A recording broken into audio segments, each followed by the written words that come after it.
The story unfolds with the duration, explaining how God created humanity and witches. God bestowed powers to the witches with the purpose of helping and guiding humans who didn't possess magical abilities. The witches gladly agreed and promised to help humans in the name of friendship. However, in the present day things have taken a drastic turn. Humans have turned against witches and want them banished as the witches prepare to be publicly executed. One of the witches curses the humans for their betrayal, and she hopes humanity perishes before she's hanged. Meanwhile, in the Redia Empire in the Salsavian region, in the middle of the desert, a young boy named Adonis complains about being tired after traveling for a long time. He's an apprentice to an ice witch named Chloe, who is rigorously studying a map to determine the next route they should take. Adonis takes a jibe at her and asks why she can't use magic to determine the location. Chloe dismisses him, reminding him her magic is not free. As she goes back to reading the map, Adonis takes out his smartphone, which tells them their precise location. Much to Chloe's chagrin, she insists he refrain from using it or they'll be found, but Adonis explains that he made the smartphone himself so it can't be used to track them.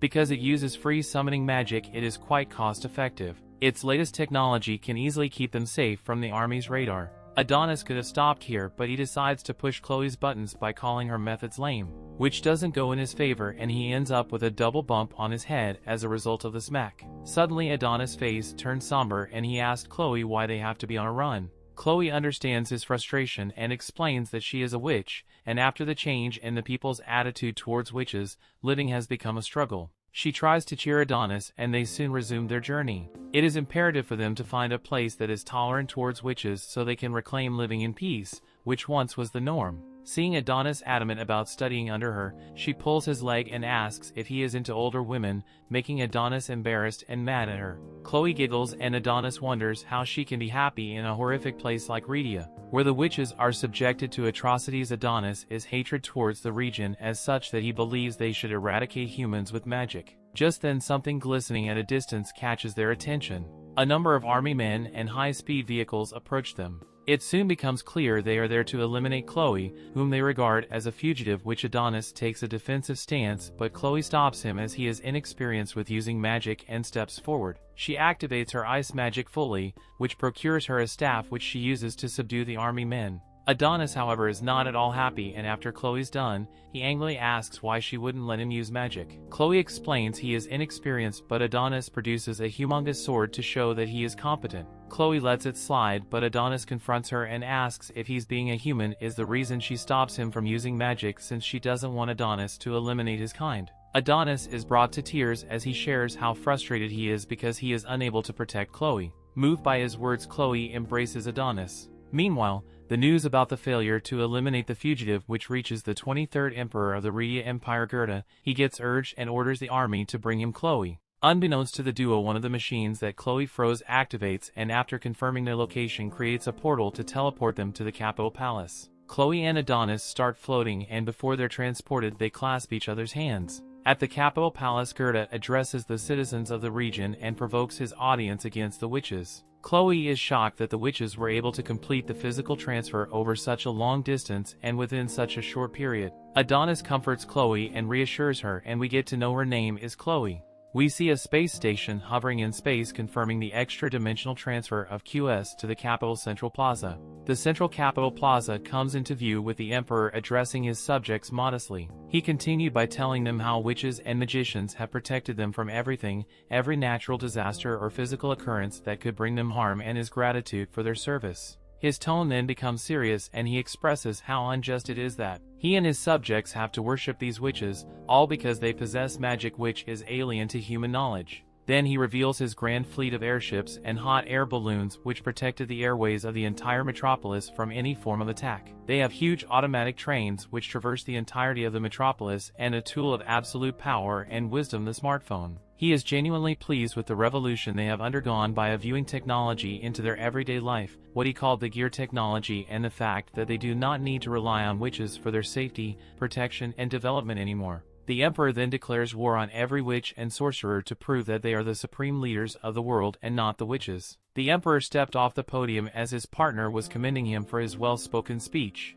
The green flash appeared from the skies and struck the ground just below the podium where the Emperor was giving his speech. It was a wide circular area, and we saw Adonis and Chloe hunched over right where the green flashed just a few moments before. The Emperor calls Chloe by name, apparently expecting her to make an arrival. While the Emperor looks thrilled, Chloe and Adonis don't look too pleased to be in his presence. Adonis beckons on Chloe to run while he buys her some time. He brings out a quill, but he's quickly overwhelmed by the Emperor's officers. He struggles to get out of their grip, but to no avail. At this point we find out Agnes is her apprentice and he is actually human while Chloe is a witch. Chloe rises to her feet and addresses the Emperor as the king of humans, threatening him to let go of her apprentice if she values the lives of his human audience. At this point we see some mana essence gathering up around here and a huge blue energy ball appears at the top of her staff just behind her. Chloe confesses that she has let the humans live so far just out of pity, but now she was about to destroy all that they love and care about. As she charges up her attack and launched it, suddenly the blue energy ball broke up and decomposed.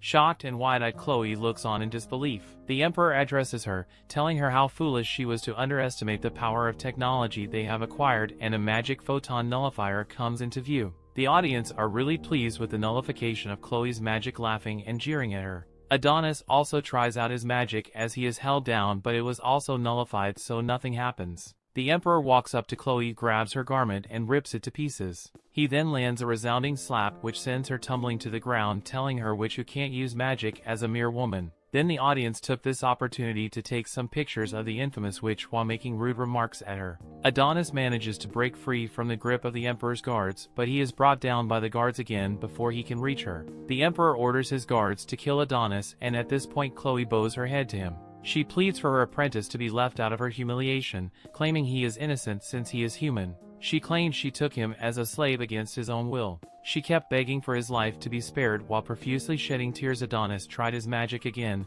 vowing to kill all humans present, but the Emperor, not paying him any mind, raised a gun to Chloe's head. She pushed her head to the muzzle, accepting her fate, Adonis now shedding tears as well, wondering why fate dealt them such a bad hand. Chloe addresses him and tells him thank you for everything.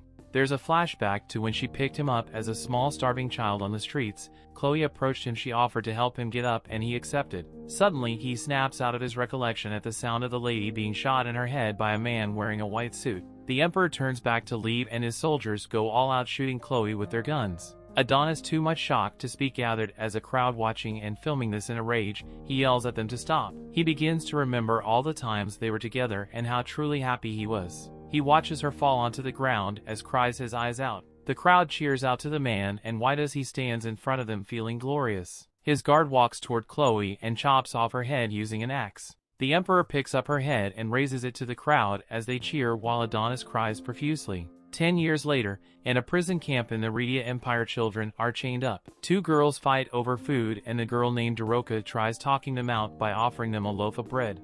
But one of the girls just snatches it from her, asking her to stay away from their dispute. Just then a girl named Anna walks up to her to find out if she's okay and why she gave her food. Daroka just avoids the question, playfully telling her that she okay. They sit together and Anna tells Daroka about how generous she is. She begins to cry, saddened by the fact that they were told if all witches were dead in the world would be a better place, but they still fight themselves even after all the technology was invented. Daroka cheers her up with some puppet show, telling her they'll be fine no matter what, and they both eagle sadly. Just then some guards come and yelling a prisoner's number and asking him to get up, but no one responds. In fear, the girls whispered this was the 4th time someone had been called and taken and wasn't returned back to the holding units. They both stared at the guard in fright, wondering who had been called upon. Just then Daroka looks at their tag to find out that it was Anna being called. She quickly exchanges their tag, takes Anna's number and responds to the guard. He asks her to follow him. Meanwhile, Anna stares at them as they both walk away with tears gushing from her eyes, and shocked Daroka is sacrificing herself for her.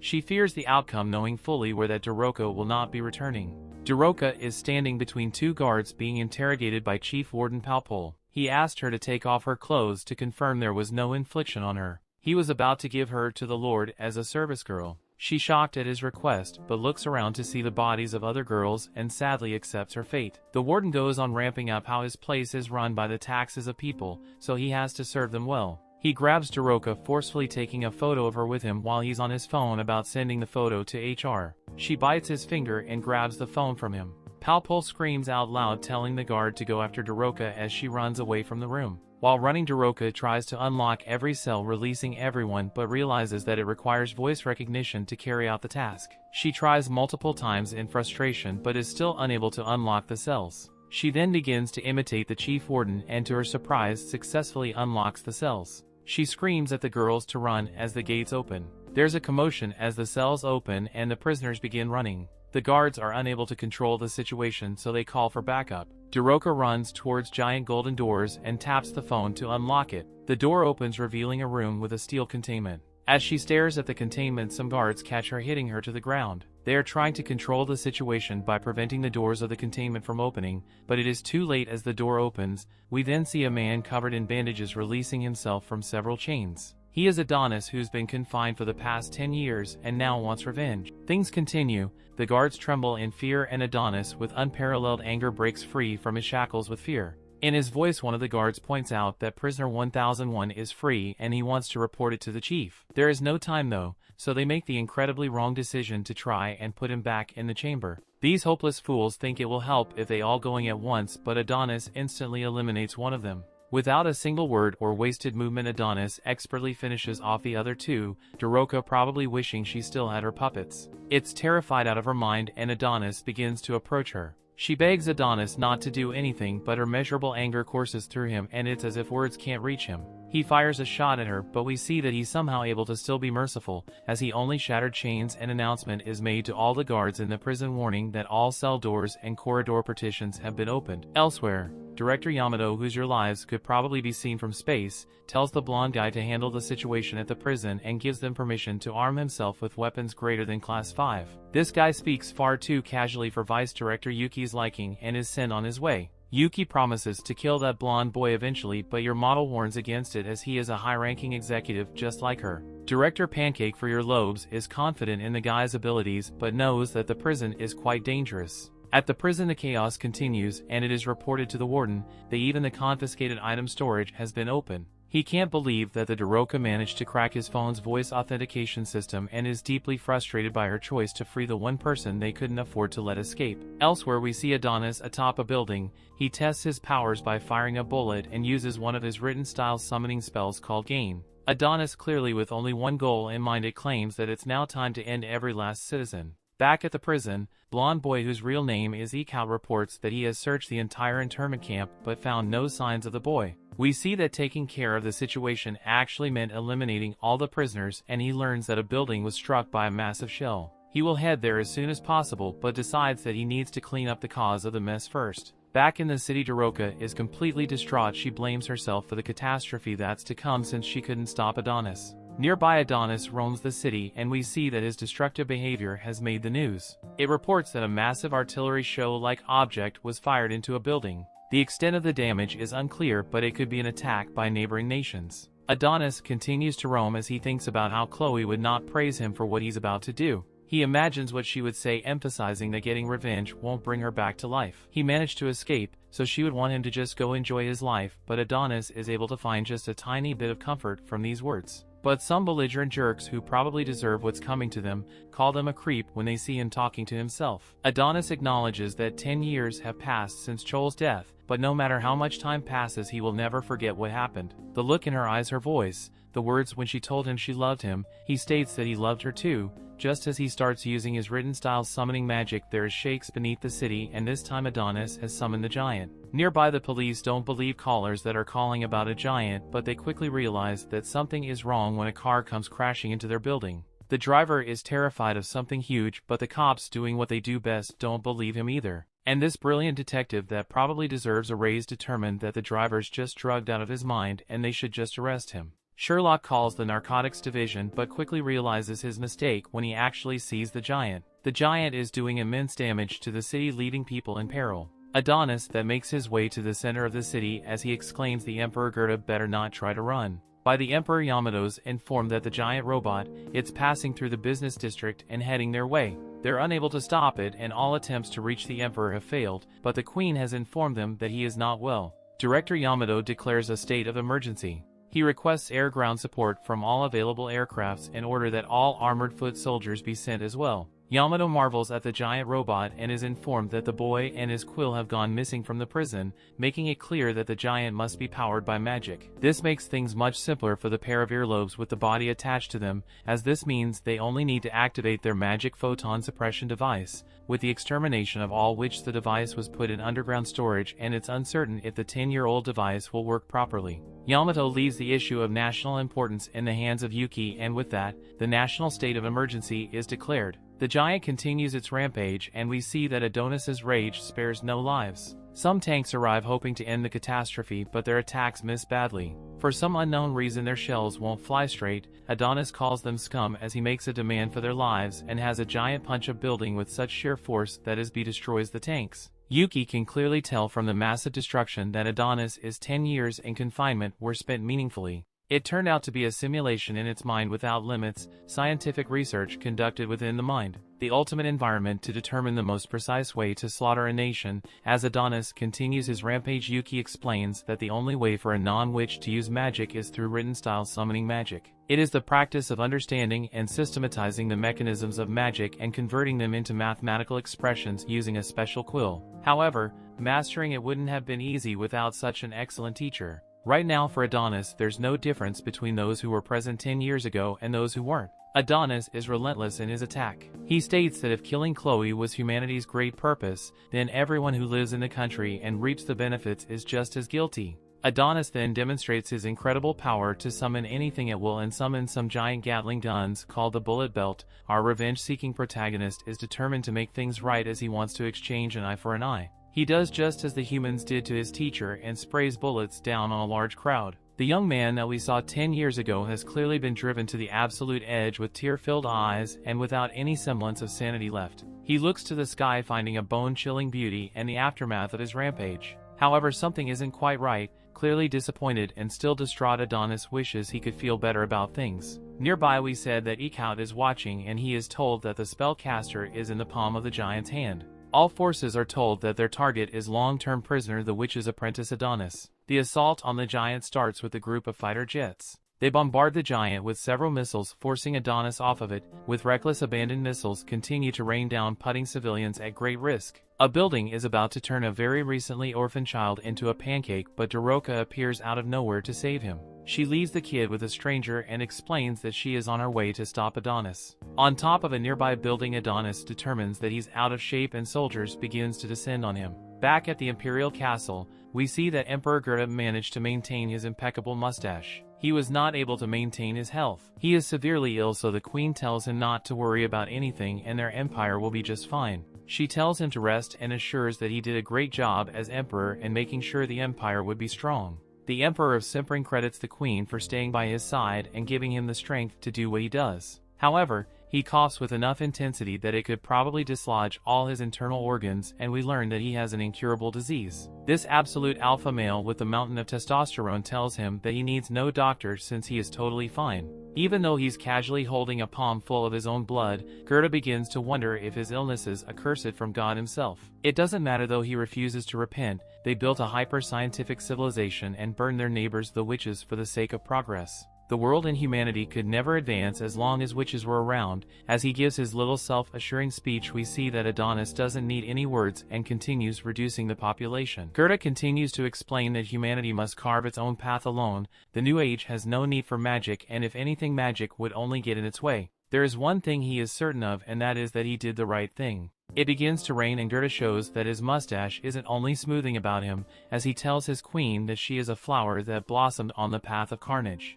Elsewhere, Yamato shocked to hear with his ears that their elite unit has been wiped out. However, what's even more startling is that a civilian is now approaching the target. We then watch as Adonis chokes out a soldier, and the soldier, seemingly with a death wish, tells Adonis that they should have ended his life 10 years ago along with that witch. Adonis, so some of the coldest eyes will ever see, agrees that they should have ended him, and even he wishes they had. Before Adonis can take out more of his frustrations, Doroka arrives to stop him. She begs that he stop his rampage as he has already taken the lives of many citizens of this empire. She wonders if he hasn't done enough yet and explains that she doesn't want to see any more innocent people die. The word innocent absolutely sets him off, and he shockingly ends the soldier's life right in front of her. Daroka has made a huge mistake, as they're trying to tell him that these people are innocent has made him realize something. He was confused, but has now determined that whether they're radiant or not, all humans are his enemy's subjects for extermination, even if they're prisoners. Daroka shows no fear though, and tells them that Chloe wouldn't want this. She foolishly pushes her luck, but continuing to remind him about Chloe.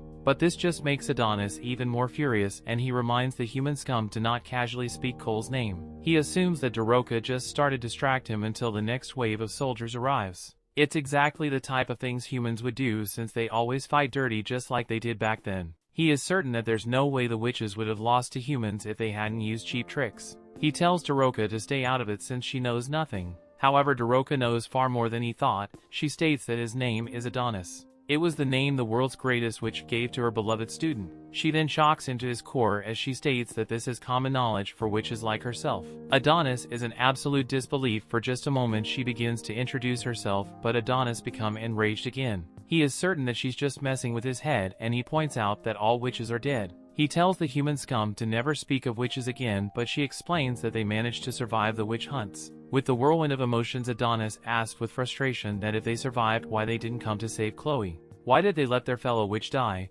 She apologizes over and over again and explains that they were all desperate to escape. Adonis doesn't want to hear any apologies, though it reminds her that it's too late, Chloe's already gone. Daroka then leaves him in disbelief as she states that Chloe will come back. They will bring her back to life. Adonis only takes this as an insult though, and prepares to end her life for her absurd lies. She pleads to him and explains that she infiltrated the country to save him in order to bring back Chloe. They need his memories of her. They need him to resurrect Chloe. Adonis doesn't even seem to be listening to her anymore as he summons a sword. He continues asserting that he will end everyone. He will end her and anyone that gets in his way. He will end anyone who defies him and everyone who speaks of Chloe. Daroka decides that if that's what Adonis needs, then she will gladly give her life to satisfy him. She says that she's just glad to have met him, and Adonis reminded of when Chloe said those exact words. Adonis collapses to the ground, breaking down in tears. His relentless pursuit of revenge pauses for a moment, overshadowed by the faintest glimmer of hope to bring back Chloe. Adonis isn't sure what to believe anymore, but is certain that he desperately wants Chloe back and asks Daroka if it's really possible. She assures him that it is. Daroka instructs him to come with her and promises that he isn't alone anymore. Adonis, changing his focus from vengeance to a desperate grasp and hope, reaches out to her, only to be utterly stunned when Daroka gets shot. It's eked out and he's just disappointed he couldn't hit both of them. Things continue. We then get a look into the recent past as the city is being invaded. Daroka is there and she could only watch helplessly as her home is being destroyed. Her neighbors are being ended right before her eyes, but surprised to see that Mia is still alive. Mia has no clue what happened and explains that the humans just attacked suddenly. Daroka can't make sense out of it as she points out that they were getting along solo with the humans until recently. Daroka wants to go full Hogwarts and magic everything back to normal, but Mia says that they can't and points out that the humans have brought a machine that suppresses their magic. Mia tells Daroka to run and tell someone named Ophelia what is happening, as she might be able to help. Daroka wants Mia to come with her, but doesn't seem to realize that Mia has a giant hole in her back that looks like the Grand Canyon, and she probably won't be able to stand up, let alone go on a trip. Mia tells her how to get to Ophelia's house, and we finally get to see the origin story of the great night puppet she had in prison. Mia won't let the gaping hole in her back stop her from making one last performance, and she uses a puppet to tell Daroka that she is a strong girl. This absolute show woman hides the pain from her back cave, deepens her voice, and tells Daroka to run as quickly as she can. No one will be able to catch her, and she will be there before she knows it. Daroka takes the puppet and begins running as Mia says her final goodbye. She knows not to look back as she runs as fast as she can, and soldiers find Mia to finish off what they started. Back to the present, Adonis by Daroka's side after she had just been shot. He begs her not to die just yet and desperately asks her how he can bring Chloe back from the dead. She tells him something about the witches we can hear, but he has to move away quickly as bullets rain down on her. Surrounded by soldiers, Adonis' rage can never seem to end as he feels like he's being messed with. He was just given hope that Chloe could be brought back, but has no clue how to do it. The soldiers prepared and Adonis's life, and the foolish Ecout, who stupidly shot the girl that was going to help Adonis, tells Yamato prematurely that Adonis is dead. However, we see that Adonis has picked up his quill and he tells the humans not to get cocky. The soldiers then just watch as Adonis prepares his attack, and only after a few seconds do they decide to shoot. These guys fire every bullet they have, but it's no use as they just bounce right off of Adonis's magic barrier. Yamato can hear the fight from a mile away and doesn't like what's happening. Once Adonis is done demonstrating his power, he turns the bullets against the soldiers and ends them. Adonis doesn't even break a sweat as he ends the entire group, only leaving one bald-headed dude. I guess Ecout didn't just watch what happened as he decides that it would be smart to shoot at Adonis. Other than making a big scene, the bullet does nothing and Ecout is shocked to see that Adonis easily stopped it. Adonis uses his written style summoning magic on the already pretty big bullet. It makes it way bigger. Only now does Ecout realize that it was a bad idea, but it's too late as Adonis demands that he died and he sends the giant bullet back. Shooting Daroka in front of Adonis was bad enough, but shooting in Adonis proved to be worse. As Ecout now to spare legs, Adonis calls all the humans powerless insects and mocks them for thinking that they had any chance of beating him. Adonis speaks to the poor soul he left alive as he wonders if the humans really thought that he would let them live in peace after killing Chloe. Everyone watches from earlobe headquarters as Adonis states that he will wipe every last one of the humans off the face of the planet. He vows to make them feel Chloe's despair. Yamato completely powerless at this point and just hopes that Yuki can carry out her mission in time. We then watch as Yuki is in awe of the crown jewel of science that once defeated the witches. Once activated, they will be able to suppress Adonis's magic. We then learn that Yamato is actually her big brother. Luckily for her, those cartoonish earlobes don't seem to run in the family, but she does hope to activating the machine will make her useful to her brother. Yuki rushes for men to get things started, but they are stopped by one of the 4 national bureaus of the Redia Empire, the National Science Agency. Director Theta states that she knew the Habitat Security Bureau would show up and acknowledges how much Yuki has grown. Yuki is shocked to see Theta there, and we see that when Yuki lacks an earlobe she makes up for with giant eyebrows. Theta won't allow them to activate the device and Yuki demands an explanation. Back at headquarters, Yamato lifts his phone all the way around his giant earlobe to receive a call from Yuki, but is shocked to hear that it's actually Theta. Yamato tells her that he has no time to speak as they are in a race against time,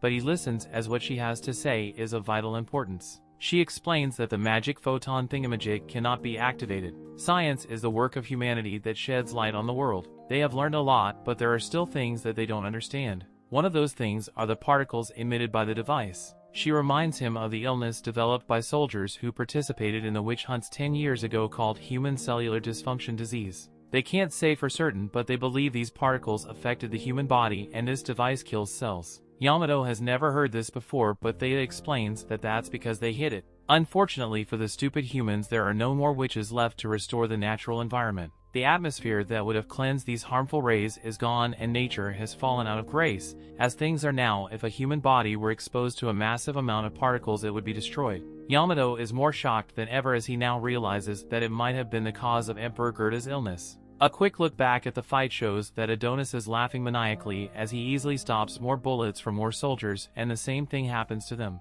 They are quickly losing the battle and Yamato realizes this. Theta tells Yuki to return to the capital, but she takes off running for the device instead. She thinks about how they can't afford to worry about illnesses when the threat of magic is right before them and remembers how her big brother left his task in her hands. Theta tells everyone to evacuate and begs Yuki not to activate the device as even a little exposure could have major consequences. Yuki isn't listening at all as she states that her mission is of national importance and the desperate girl activates the device. In the city, Adonis continues to laugh like a maniac but is shocked when his magic is stopped. Everyone at headquarters sees that Adonis has dropped his quill and Yamato desperately asks how Yuki is. Theta tells them that it was nothing, but we see that she and Yuki are severely injured. While Theta turns off the device, Yamato desperately wants to know what happened, but Theta reminds him to focus on the task in front of him. She questions if Adonis is really someone that they can't be without suppressing magic and asks him if they should really be having this much trouble against him. He recalls that his duty is to quickly exterminate those who harm the Empire,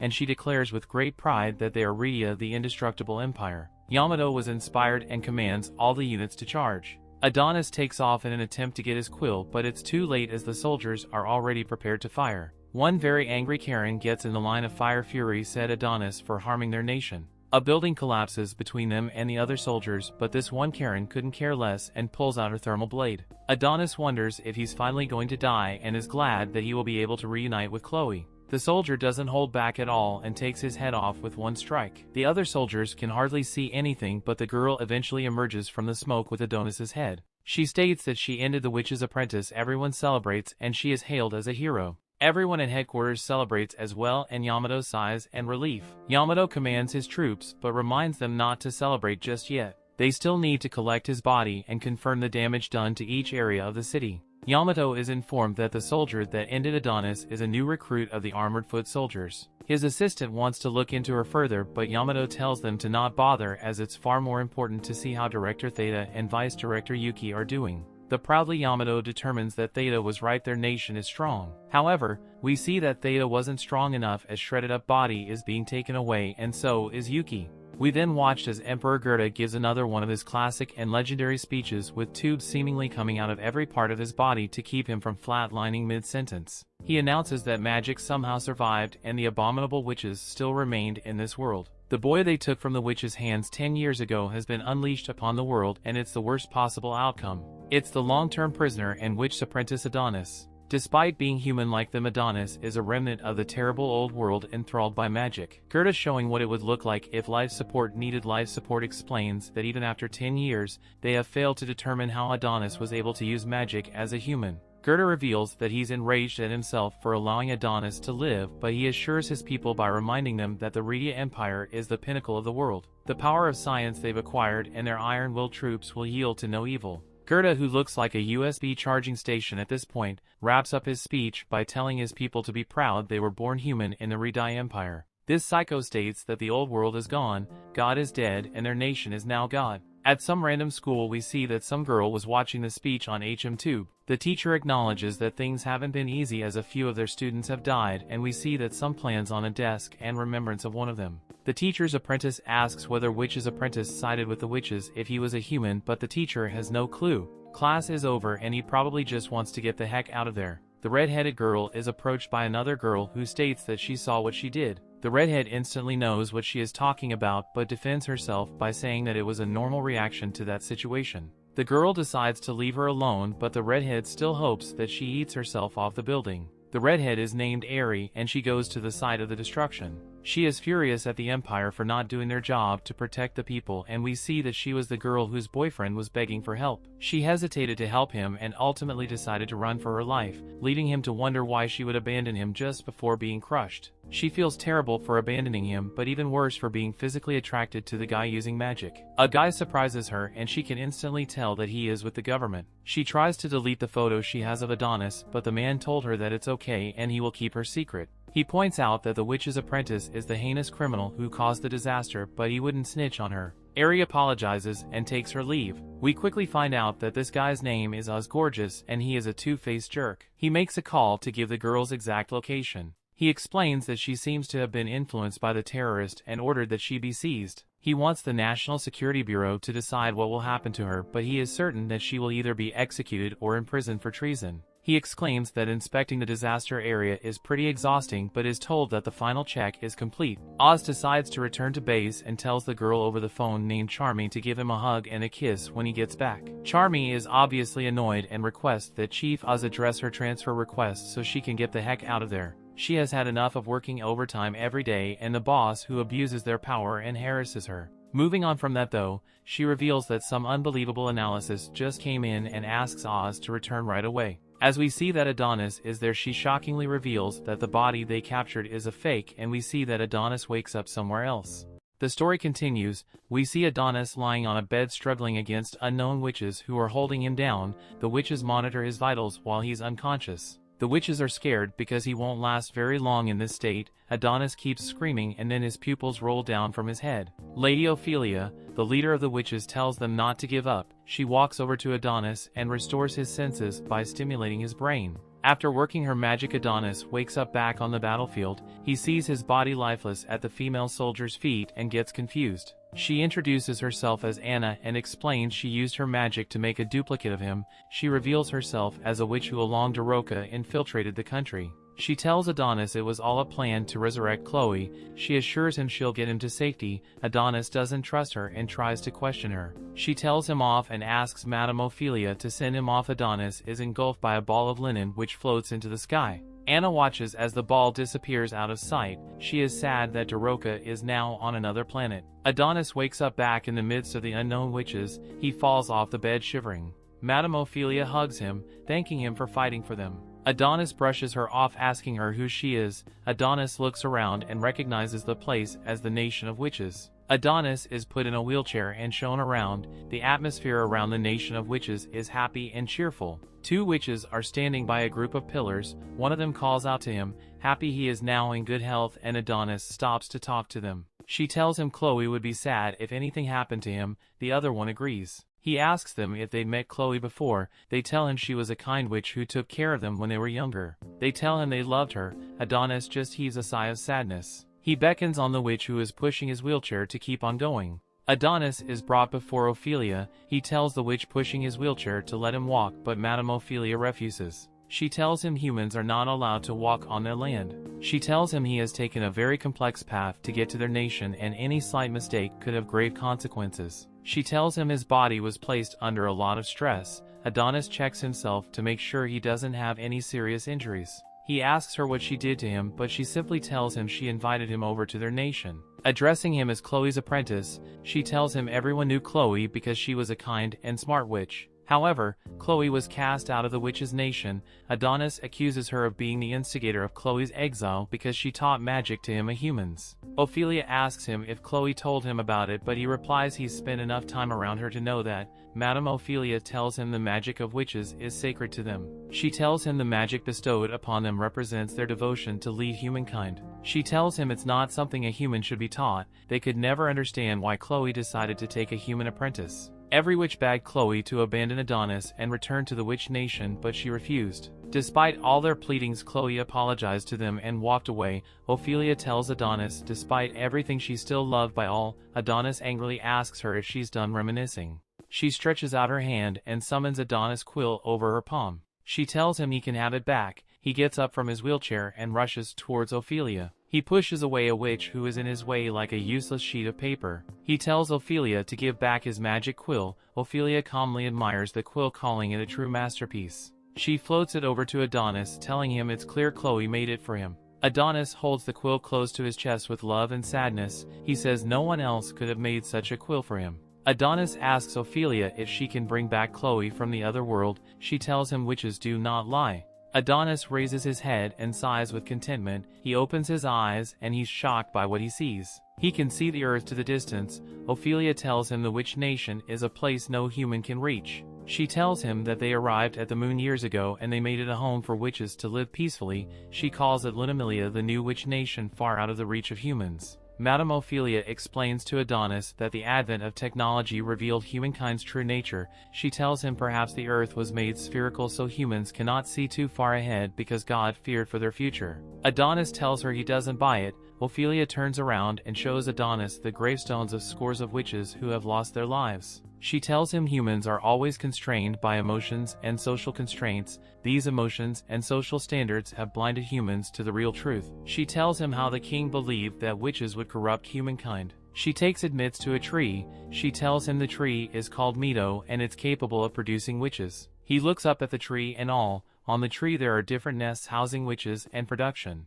She tells him that witches, unlike humans, they do not have mating pairs. Instead, they receive life from the Meadow tree's fruits. She thinks her explanation would amaze Adonis, but he's indifferent. She tells Adonis the tree is the last surviving tree brought from Earth. She tells him humans burned down the other trees. Adonis looks through a certain nest and he's surprised. Ophelia tells him it's the only tree that can give birth to and regenerate witches. He walks closer to the tree in disbelief as he sees a regenerating Chloe. He reaches out his hand towards the nest and asks Ophelia if that is Chloe. She tells him it's not, it's just a witch waiting to be born. She tells him for her to become Chloe, she would need his strength. Adonis doesn't understand what she means. She tells Adonis that magic is the act of giving one's thoughts physical form in the material world. She tells him the written style summoning magic he uses can be used to give form to anything, depending on how good he is. She tells him his magic is enough to make anything happen. She tells Adonis that he could seal all his memories into the fruit witch and make her become Chloe. She tells him he's the key to Chloe's resurrection. Adonis looks determined and Ophelia starts walking away from the tree. She tells Adonis let her know when he's ready to begin the ceremony. She walks away, leaving Adonis standing alone before the tree. Adonis lies down on the grass and contemplates his choice. He can't believe his magic will resurrect Chloe. At that moment, Anna appears before him. She asks him if he doesn't have something to say to her. Adonis condescendingly asks her if she expects thanks from him. She tells him he can't possibly be serious with tears rolling down her cheeks. She tells him Daroka gave her life for him. Adonis tells her it's not his problem since she was the one who planned out his escape. Anna is angered by his remark, but he walks away. Anna calls him back telling him she's not done talking. She tells him humans are so selfish. She tells him he must feel lucky to be able to revive Chloe as much as he wants with the help of the tree. She wonders why they risk their lives for someone like him. This makes Adonis stop. He turns back and angrily tells her they saved him so he could bring Chloe back so that they could use her. She asks him what he means, but he tells her not to play dumb. He recalls Daroka's last words while she was in his arms. She told him that the witch nation was planning to use Chloe. Adonis tells Anna that the witches could live in an environment that's hostile to humans. He tells her they didn't need to build the dome, but they built it to keep humans in. He tells her how the witches plan to kidnap humans with their magic and teach them written-style magic so they can fight. He tells her since witches are near extinction and they need a new source of soldiers. He tells her it's only because Chloe makes quills, that's why the witches want her resurrected. Anna is even more surprised. She grabs his shoulder and asks what he's going to do, and she asks him to help them so Daroka's death won't be in vain. Adonis tells her he'll resurrect Chloe, but anything after that is up to Chloe. He tells her if Chloe doesn't approve of them, then they will become his enemy. Later in the day, Ophelia and the witches begin the ceremony. Adonis approaches the tree and uses his magic to cast a summoning spell from his memory. The magic is absorbed by the unborn fruit witch. Adonis remembers when Chloe was teaching him about Falulu, the witch's constellation. He was bored of her teachings because he'd heard it over and over. He points out other constellations she taught him to her. She's impressed Adonis was able to memorize the constellations. She thinks he's a magic prodigy and she must be some kind of god to be his teacher. He points out a constellation called Adonis constellation and accuses Chloe of making it up. Chloe can't seem to remember it and they both begin to argue and Adonis snaps out of his memory. He cherished the time he spent with Chloe, feeling like it was all a dream compared to his present reality. He remembers when Chloe always left her clothes around the house.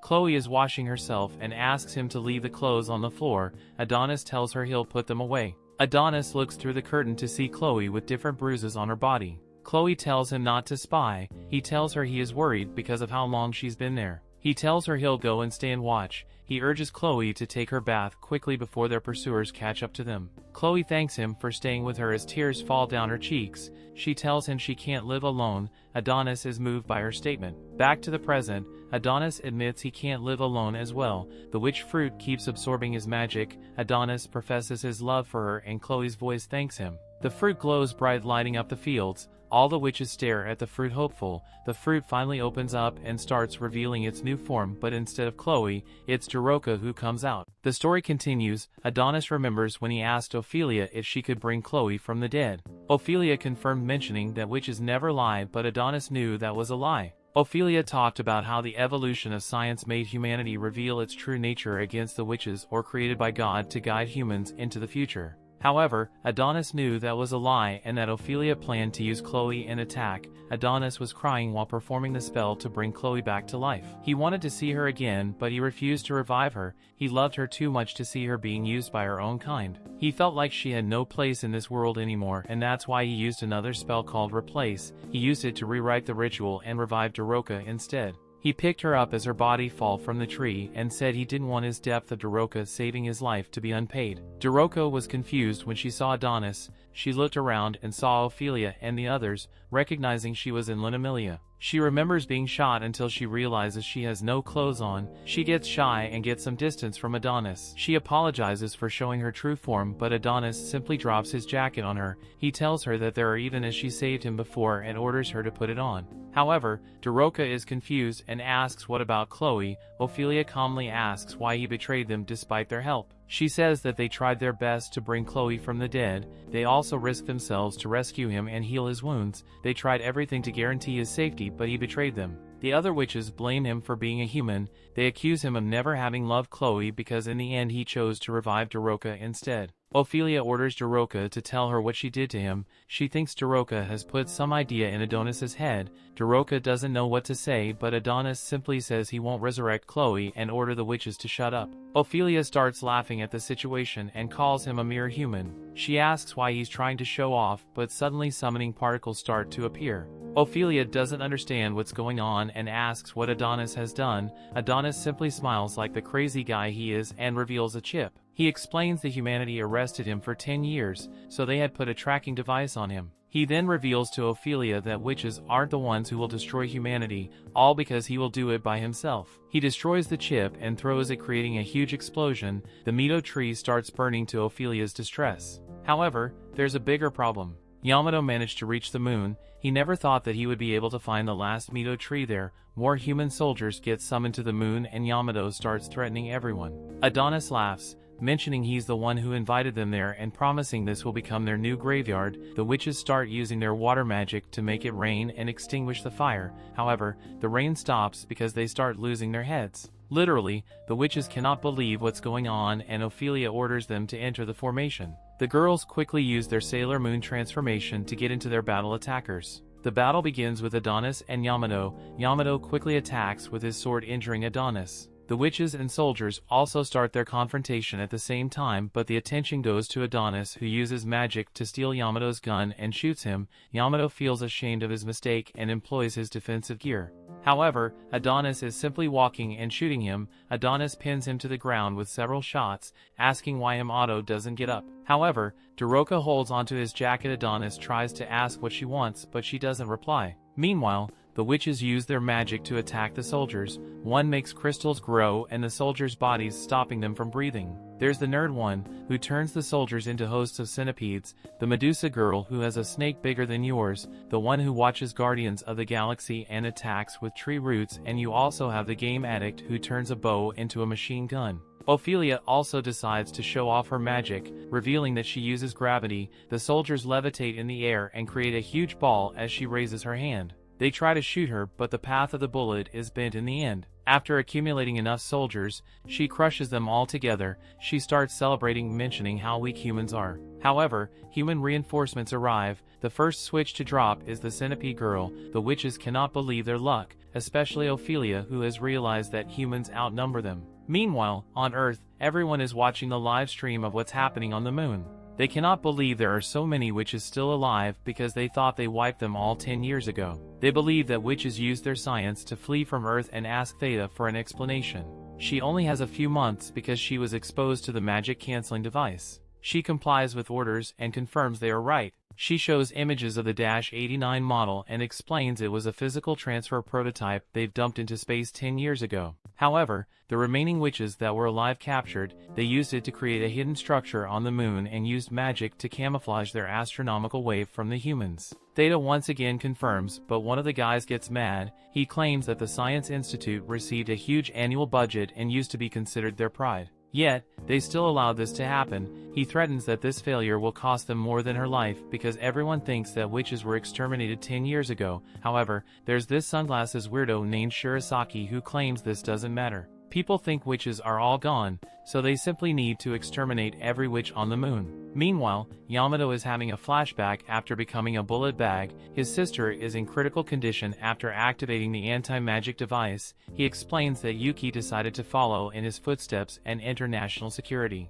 She always did her best to stay by his side, and they climbed the ranks together. He knows that job never suited her personality, but she did it anyway. That's why he thinks she's amazing, but there's a problem. This dummy Yamato decided to order his sister to activate the anti-magic device deal with Adonis, and now she's suffering from his dumb decisions, but he blames, you guessed it, Adonis. He wakes up to reality and increases his suit output to 500%. Adonis is already tired of this guy and tries to shoot him. However, the suit's physical enhancement allows him auto to move faster than before. He manages to land a punch on Adonis and promises to kill him for siding with the witches. Doroka tries to check on Adonis, but he tells her to wake up and pay attention to what Yamato is doing. Yamato powers up his suit, hoping to finish this battle and return to his normal life with Yuki. He calls Adonis a heretic while promising himself that he will retire and live in a quiet place with his sister. He then uses his anti-witch skill, unleashing a huge attack that slices most of the witches in the area in half. even Ophelia is turned into ground meat. However, Adonis manages to avoid it using his matrix moves,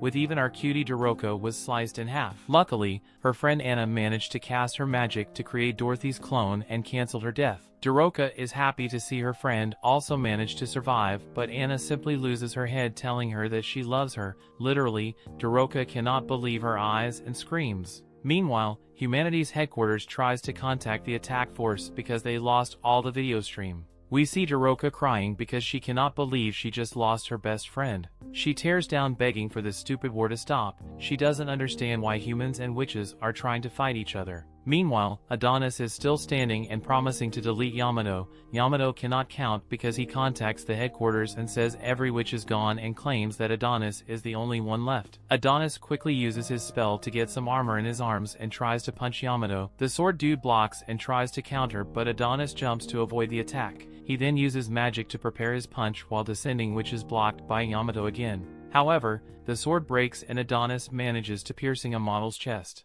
Adonis tries to follow up with another attack, but Yamato blocks it. He tries to regenerate his suit and sword, but Adonis dodges it. We find out there are actually several witches still alive who are watching the two fight. Ophelia says they should never give up, but the witches have lost all their faith. The Meadow trees burn, which means that witches will never be born again. Medusa Girl tries to motivate everyone to get up and help Adonis, but more human soldiers are summoned and start wiping every single one. Meanwhile, Yamato uses a skill to block Adonis' flying punch. He then manages to pierce out in his chest and thinks that he won. However, Adonis has been preparing for this moment. He activates his Kali Bum spell, which summons a huge sword that slices Yamato's arm off. The last few remaining witches are begging for mercy, but the soldiers refuse to. Yamato then uses his suit's abilities to stop the bleeding, and Adonis notices his eyes. He knows both of them seek revenge. Yamato calls Adonis too dangerous and steps forward to end him. However, Adonis simply says no. Minutes later, at the National Science Agency headquarters,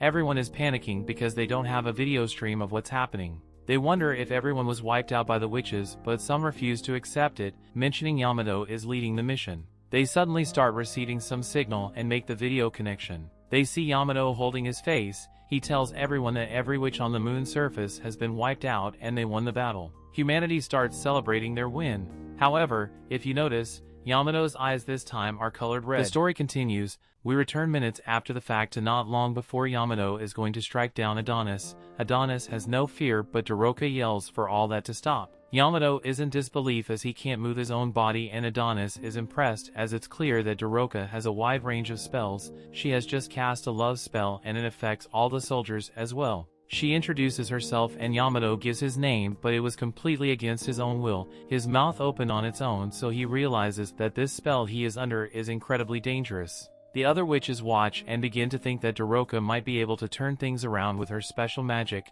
Yamato demands that she remove her spell, but she refuses. Our revenge-seeking protagonist is thirsty for blood and tells Doroka to end Yamato's life by tearing out his throat. Yamato's rage turns to shock when Doroka simply extends him her hand and pleads for all the fighting to stop. She wants him to shake her hand and promise that he won't attack Adonis or the other witches. If he just makes this promise, then she will free everyone from the spell. Our jaded protagonist becomes furious, though, as he reminds her that they killed Anna. His revenge-filled brain can't comprehend what she's doing, and he calls her crazy for even thinking of letting the humans leave alive. The other witches agree as he points out all the lives they have taken, and he warns her that the humans will likely take her life if she doesn't end them first. Yamato proves to be a psycho as well, as he says that Adonis is right and somehow manages to attack Doroka. He tells her to know her place and explains that the humans will use their science to exterminate them all. He rains punches down on her while telling her how naive she was to think that they could have peace between them. To the humans, witches are cursed that bring terror and chaos, and their mere existence is destroying the world. Yamato is releasing all his anger as he points out how much harm the witch's apprentice has done to humanity. He has taken countless innocent lives, and he wouldn't have existed if not for the horrible witches. Yamato wants the witches to finally just accept their extermination, and we see that the soldiers are able to move again. Yamato thinks about how Yuki wouldn't be in the condition she is in if it wasn't for the witches, and he beats Doroka relentlessly. Doroka somehow manages to speak and tells him that the humans have taken countless lives as well, not even just the massacre they just did right now, but the extermination of witches 10 years ago. Daroka understands that the humans feel like they don't need the witches anymore because they have their precious science, but she can't understand why they feel the need to exterminate the witches. She points out that humans and witches used to be friends, and once again pleads that they put an end to the fighting. Daroka would like for him to start by ordering the retreat of his men, but Yamato, still filled with rage, she casts her love spell on him again, and Yamato begins to feel strange. He shows his intense resolve though, as he reminds himself who he is, and proclaims that he won't be beaten by some magic spell. He tries really hard to break the spell, but he then imagines himself as a child hugging Daroka, and this to get simplified by her spell. With loving eyes you might tell Daroka that he will obey her, but he just ends up with a blade through his skull. Of course, it was a rage-filled protagonist, and he explains that revenge is all he has. Daroka can't believe what she just saw and is furious with Adonis. He is completely single-minded though, as he realizes how strong Daroka's love spell is, and he tells her that they will use her magic to destroy humanity. At the royal palace, the king is told that their strike force is still fighting, and they are not sure if the witches will be defeated, as they are putting up quite a fight. Unfortunately, their communication with headquarters is poor, so they aren't sure of all the details. The king once again asks if they will defeat the witches, so the terrified soldier just tells him that he believes their victory is certain. The queen wonders if the witch's apprentice is there as well, and they are both glad to hear that he is. The king graces us with his impeccable mustache and demands that his soldiers burn the witches along with the entire moon if they have to. This genocidal maniac rejoices as he sees that the end is nearing for all the witches and the brat who wanted revenge against humanity. This guy that was just giving really convincing speeches just a few episodes ago is really losing his mind now, as he laughs like a maniac. He calls the witches sore losers for running off to the moon, but states that they can never escape. The king wants to be assured by his wife, so he asked her to tell him how incredible he is and asked for her to praise him. He's really having his moment now, as he has finally achieved his goal of exterminating the witches, and everyone celebrates.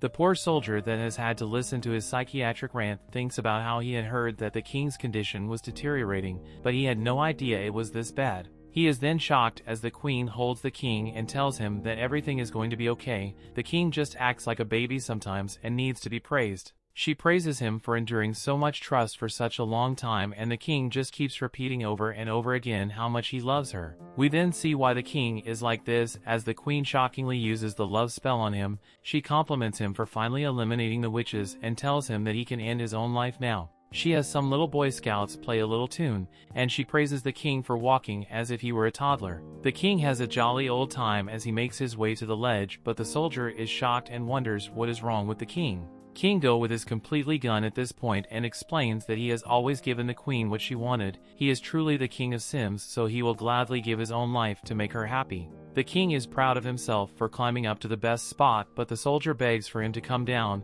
Emperor Go refuses to be stopped, and this stuff all his accomplishments as a great leader. He made several scientific advancements and made the Redia Empire the strongest nation in the world. He eradicated the witches, and he did all these things for his beloved queen. Go is completely under the simplification spell, as he states that he wishes he could serve his queen forever. Of course, the queen loves to hear this, but she clearly doesn't care a single bit about him and simply tells him to hurry up and jump. Emperor Goeth graces us with his immaculate mustache one last time and eagerly jumps off the building. The queen removes the spell, and we see that there is no coming back for the king. The soldier who witnessed it all calls for backup, since there is clearly a witch in the castle, but the queen says that the king just slipped and fell. She uses her simplification magic on this poor guy, so he corrects himself and reports that the king accidentally fell to his death. Shirosaji, the guy from that meeting with Professor X, has apparently been there the entire time, and the queen tells him to speak as he clearly has something on his mind. She wonders if she shouldn't have ended the king's life, but Shirosaji couldn't care less, and points out that that puppet was no longer necessary.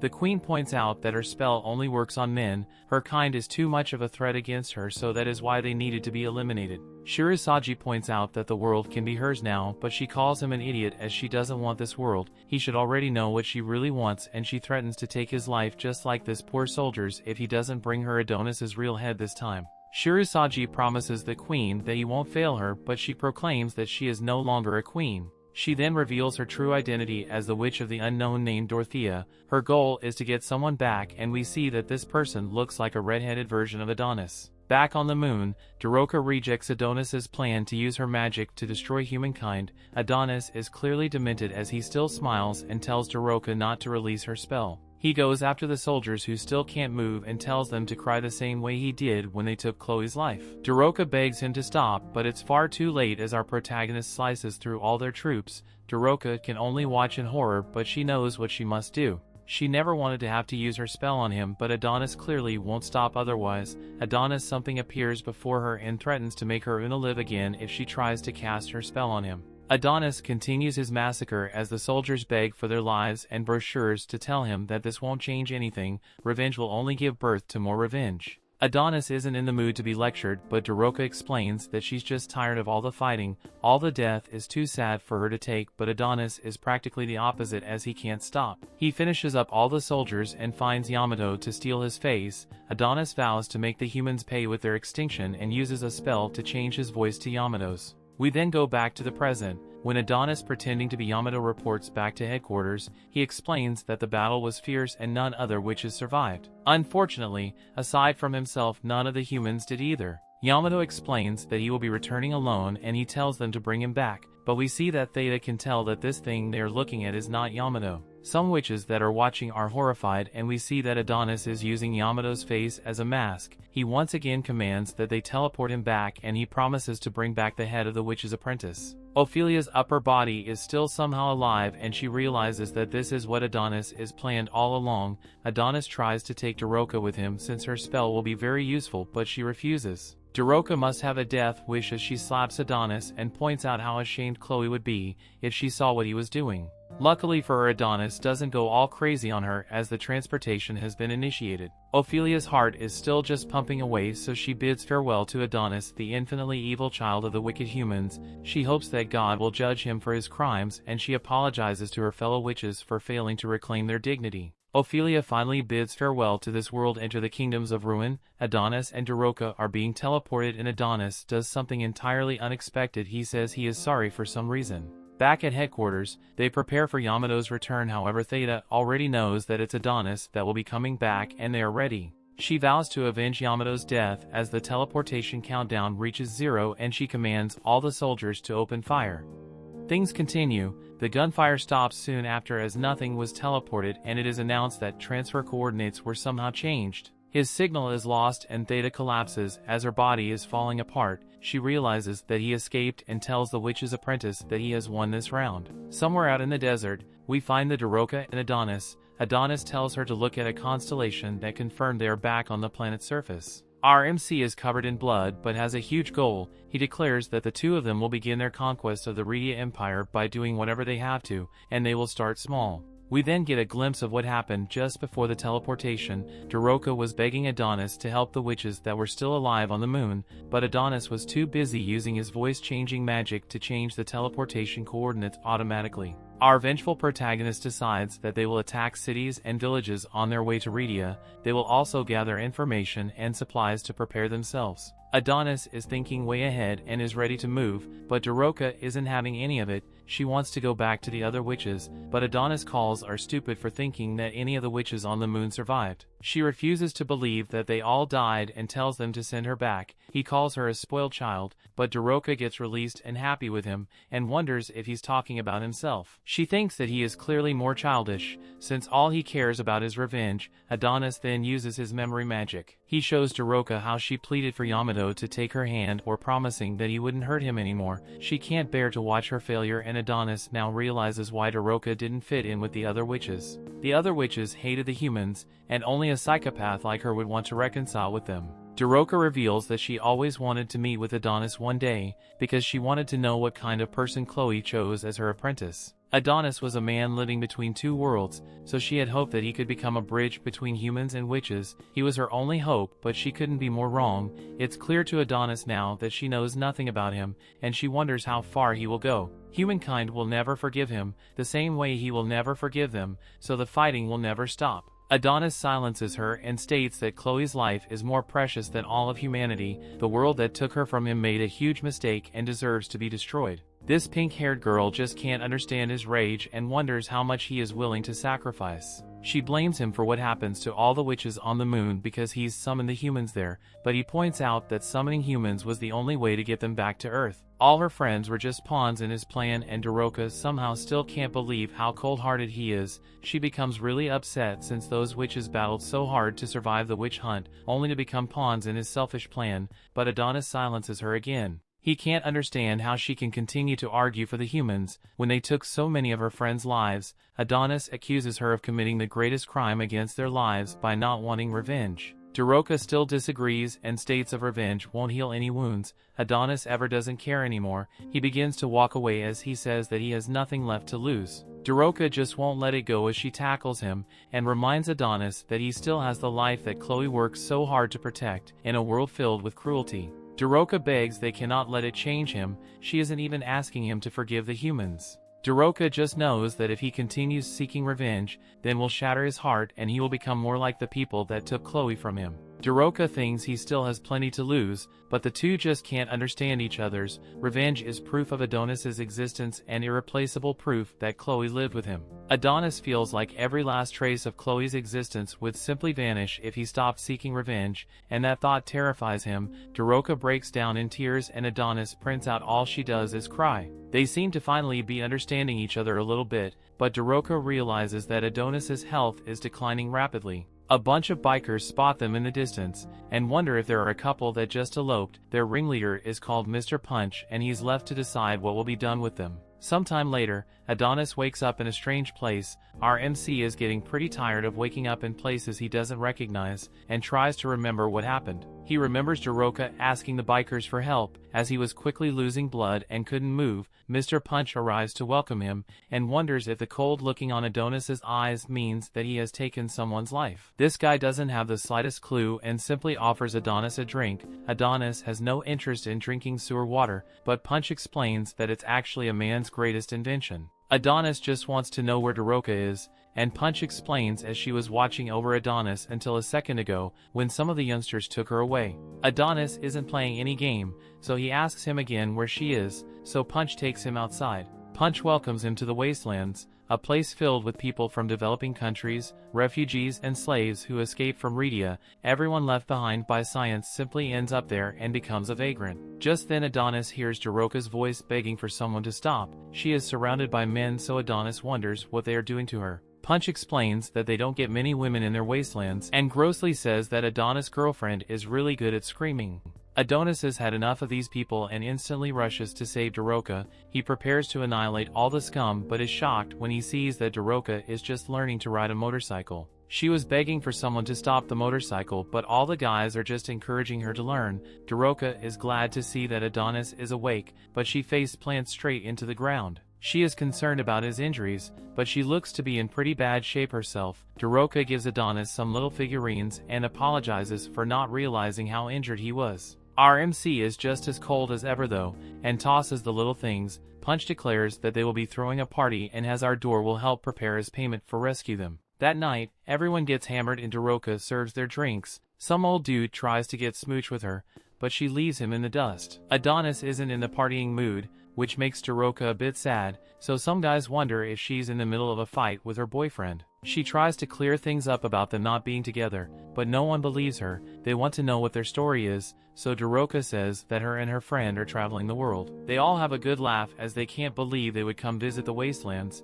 but they all think that she's a really nice girl. Just send the guy, shockingly begin collapsing. Daroka has no clue what is happening, but Adonis called them all idiots for not being more careful with what they put in their mouth. Daroka fears the worst as she questions if Adonis poisoned them, but he hasn't. He simply used his magic to change their alcohol's formula into a tranquilizer. Daroka is just glad that everyone is still alive, but Adonis says that won't be for long as he finds a gun. Daroka begs him to stop and points out that they have all been so kind to them. They rescued them from the desert, and even gave them medical aid. Adonis couldn't care less, but Daroka points out that if it wasn't for them, his life would have ended in the desert. Adonis explains that he isn't going to end their lives, but only because vagrants like them are not worth killing. Adonis then shocks her when he reveals that he no longer needs her. She wants an explanation, so he says that unlike her, he can't laugh after losing someone important to him. He can't even imagine relaxing and joking around. Adonis has determined that they are fundamentally incompatible. Daroka explains her behavior by pointing out that bad things will happen if humans find out who they really are. They have to blend in with them because she can't let them suspect that she is a witch. Daroka laughs to keep up appearances, but there's no way she could really just be fine after what happened. Adonis just silences her once again to tell her never to end up like him, and he leaves. The next morning, Mr. Punch wonders if Daroka's boyfriend left. She corrects him about Adonis's not being her boyfriend, and Punch can't help but point out how brazen Adonis is. He left without so much as a thank you, and left Daroka there all on her own. Punch thinks that she made the right decision by breaking up with him. Daroka can see something in Adonis that no one else can know, and she knows that he is actually really kind. We then see Adonis all alone, as he thinks about everything Daroka told him. She has made a serious impression and our cold-hearted protagonist with all her advice, but he actually hates it. Just then he sees that someone has come after him, and he wonders if he made the tranquilizer too weak. He then suspects that it might be someone from the Redia Empire. It doesn't really matter who it is though, so he prepares for a fight and declares that he will end the life of anyone gets in his way. Back in the wastelands, Daroka is absolutely stunned when Mr. Punch reveals that he knew that Adonis was the witch's apprentice all along. Daroka tries to deny it, but it's no use. Mr. Punch says that Adonis is a completely different man now and has a memory from his past. He was dying in the desert when Chloe the Ice Witch and her young apprentice saved him. Mr. Punch explains that the greatest happiness a man can know is having something worth fighting against the entire world for. This guy is the wisest biker you will ever see, and he explains that you will never settle an argument over whether or not revenge is wrong. Adonis has chosen revenge, and even if it leads to his death, that is his choice. He wonders what Daroka plans to do, and she explains that she doesn't want anyone else to die because she failed to protect Anna and the others. Daroka refuses to let Adonis die, so Mr. Punch wonders what she's still doing there talking to him. We then see that the one coming after Adonis was actually Daroka, and he wonders if she is trying to end his life. Daroka promises to not get in his way and has to let her travel with him. Adonis is shocked as Daroka explains that she gave us some thought and thinks that Adonis does need her. It's dangerous to travel alone, and give company makes traveling seem quicker. She thinks they would both benefit, but Adonis just wonders why she didn't stop. He can't believe what a noisy girl she is, and Adonis chases after the out-of-control Daroka. Mr. Punch just hopes that Adonis won't make Daroka cry and wishes luck to Chloe's beloved apprentice. Story continues. In the capital of Redia, everyone is celebrating the coronation of their new emperor. The presenter talks about how everyone is mourning the loss of their emperor. However, this is the time to rejoice and appoint a new successor, who turns out to be his former wife, Emperor Dorothea. She presents herself as a literal idol, making literally every man in the empire fall in love with her. They all expect a great future with her as a ruler. However, deep far away there's a guy not so happy about this situation. He's watching everything on his phone and doesn't understand how the world reached this point. He knows that she's a witch, who used science to destroy her own kind, and now she's the biggest ruler of human. The guy says how she's even crazier than the prophecies had mentioned. Meanwhile, in the wastelands we see Shirasaji. This guy is literally having a nosebleed after checking the coronation on his phone, even mentioning how Dorothea is a goddess. However, there's something disturbing him, the fact that Adonis destroyed the Yamato's terminal, making him unable to be traced. The guy then gets up, revealing his power to control multiple hands, and mentions that he must look for Adonis, the boy loved by his goddess. Elsewhere, our MC is driving with Daroka. He asks her where she intends to go from now on. Adonis decides to make it clear to her that he won't give up on his revenge. Daroka is shocked, but reveals that she has a suggestion. She mentions that there are a lot of nice people like Mr. Punch, but Adonis sighs and replies with a fat no. He knows she's going to ask him to avoid fighting people like Mr. Punch. He says that he has let her come with him, however, she should never get in his way. She's startled but accepts. He then mentions that there is something that he wants to know about her magic. He assumes that her love magic allows her to manipulate men by making them fall in love with her. Daroka confirms, and he asks why she never used it on him. He mentions that she could have cast it when she first met him in Redia. He's sure that Ophelia ordered her to bring him to the moon, even if it meant that she had to use her magic. In fact, that would be the most efficient way of doing it, but she never cast her magic on him. He doesn't understand why. He asks her why she tried to persuade him instead. With a look in her eyes, Daroka mentions he wouldn't like their first meeting to be like that. Adonis confirms it, mentioning it would be the worst possible way. They later arrive in a small town called Sandland. It looks completely run down and Daroka asks if it's an empty town. Adonis simply orders her to wait while he takes a look around. However, Daroka is afraid and wants to go with him. She promises she won't be getting in his way, making Adonis feel forced to accept, but he's quite curious about her bag. She replies that Mr. Punch gave it to her before she left. She explains it has several stuff inside, like blankets, bandages, food and drinks. She then pulls out a snowman head, mentioning that it's amazing. She clicks on a button and it turns into a huge tent. She happily mentions how Mr. Punch has some style, but Adonis gets annoyed and walks away. She follows him and they walk around checking the state of the town. Daroka is pretty scared and asks Adonis if he thinks there are real ghosts there. However, Adonis is thinking about something else. He doesn't see any signs of fighting and doesn't understand why there isn't anyone there. They find the police station in the town and think they might get some information. If they search inside, he tells her to be careful because the building is run down and could collapse. However, Daroka gets immediately scared when she sees a mouse jumping around. Not only that, she gets scared with bats and webs. Adonis is pretty annoyed with her reactions and despite her apology, he simply reminds her to be careful, otherwise he will leave her behind. She tries to follow him in silence. However, a random guy suddenly appears, asking if she's feeling trouble. She screams and hides behind Adonis's back, calling it a ghost. The guy dressed as a police officer welcomes them to the police department, tells the current time and gives some indications. Adonis coldly looks at Daroka, telling her it's a hologram.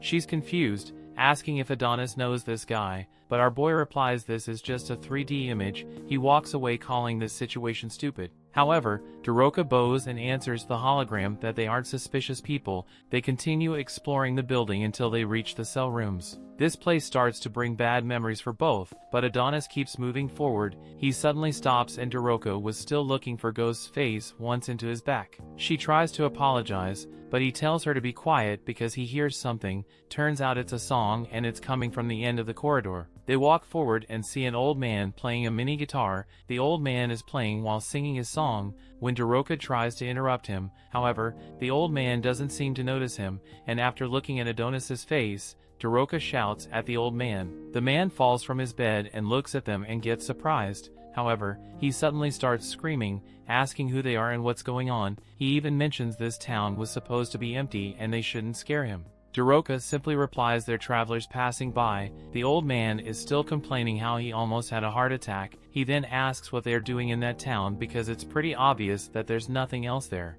He asks if they're on a tour to check some ruins, but Adonis is aggressively asks why he's the only one left there. The old man is confused, mentioning he's only there because he's a prisoner. Adonis then notices a skeleton lying on the bed beside the old man. He starts walking away, making Daroka confused about why he's already leaving. Adonis replies it's pointless to stay there, and he also considers this place to be terrible. Daroka is confused, but the old man smiles. He says that it's funny that Adonis mentioned there's nothing there for them. He claims everyone said the same thing before they left town. He then talks about the gear expansion and how mankind managed to destroy the witches. However, they were still living in poverty. He thinks that the reason people couldn't handle to stay in that town. He talks about how they all proclaim the glorious future of mankind, filled with hope, pride, and they all started to migrate. He thinks this is pretty much the same as 10 years ago. It's as if the witch hunt began once again. He mentions that the person who speaks first and loudest is the person, the rest will follow.